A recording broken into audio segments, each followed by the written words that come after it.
Hi mga kachika! Eto ang latest update tungkol kay Nora Aunor, ang ating nag-iisang superstar. Eto, labi ni Nora Aunor nakarating na sa libingan ng mga bayani.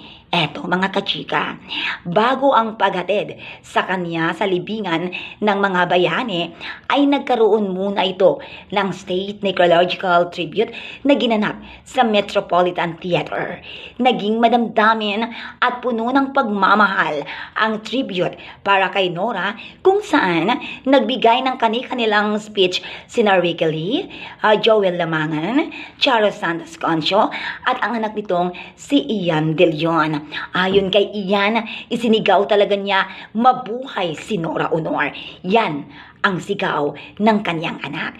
Kasunod nito ay ang seremonyas ng paghahandog at paghahabilin sa naiwang pamilya ng Transfer of National Artist Medallion. Samantala, mga kachika, daan-daang taga-suporta ni Nora Honoranians ang naghintay sa kanyang pagdating sa libingan ng mga bayani kung saan siya ay ililibing.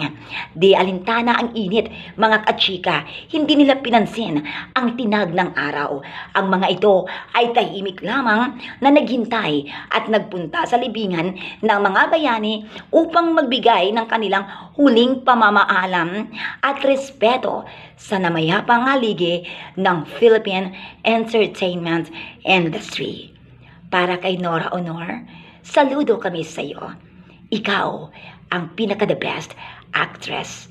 The Nora Aunor, the only one, Nora Aunor. Hey, yan ang ating chika, mga kachika, and the Atilan, ti amo, I love you.